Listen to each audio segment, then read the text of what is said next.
First to The Lost City of Zed, an adventure film of a kind I didn't think anyone really made anymore. It turns out American director James Gray didn't get that memo, and I'm glad he didn't. There's a major exploration afoot. Terrible disease, murderous savages. The journey may well mean your life. Don't go. He'll not know you when you return. I know this is a sacrifice for all of us, but it will be worth it. I am proposing that Amazonia contain a hidden civilization. If we may find a city where one was considered impossible to exist, it may well write a whole new chapter in human history. Are you insisting that these savages, they are equals? Their civilization may well predate our own.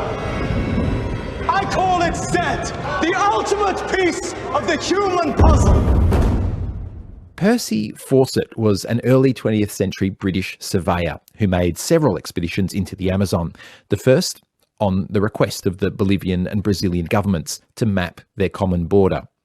American writer-director James Gray's epic adventure, The Lost City of Zed, imagines Percy in a much more heroic dimension, following his search for a ruined city that he believed lay somewhere in the humid gloom of the rainforest. The Lost City of Zed is a story with all the ingredients of a grand late colonial adventure. A journey down a treacherous river with cannibals who shoot arrows from its densely foliaged banks, trips back to Europe to lobby for support, and the all-too-fleeting reunions with wife and children. Gray, who is one of America's most sophisticated directors, transforms these potentially rough-hewn cliches into something inspired. Throughout his career, in films as diverse as The Immigrant and The Yards, James Gray has proved an insightful observer of the struggle for material wealth and its intersection with status and reputation. In The Lost City of Zed, the British class system comes into focus, with Percy Fawcett, an ambitious servant of the crown, seeking to climb the ladder. English actor Charlie Hunnam's blue eyes and golden hair are almost the embodiment of dull perfection on screen, but he's an inspired choice for Fawcett, a military man whose hardwired correctness threatens to short-circuit under the strains of repeated expeditions.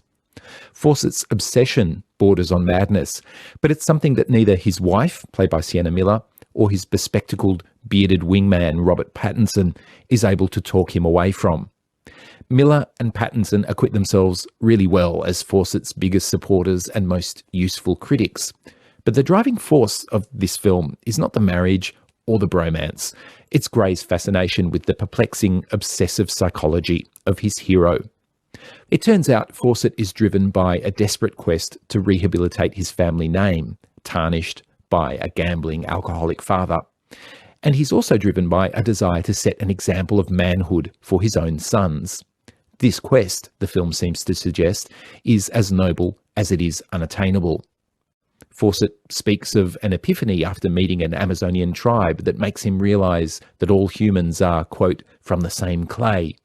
Gray then places ethnographic photographs of young Amazonian men alongside a shot of Fawcett's very English-looking son, the two images echoing each other's humanity, and the point is eloquently made. This progressive Fawcett might be historically inaccurate, but it doesn't make the film a hollow monument to a figure that history now condemns. The Lost City of Zed is a reflection on an interior world more than an exterior one. It articulates what it feels like to live in the crease of time between the past and the present, where the future, or one's hope for it, is an escape from tradition and scandal.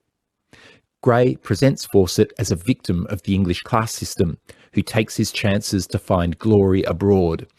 And if that idea speaks of colonial hubris, the film certainly doesn't buy into it.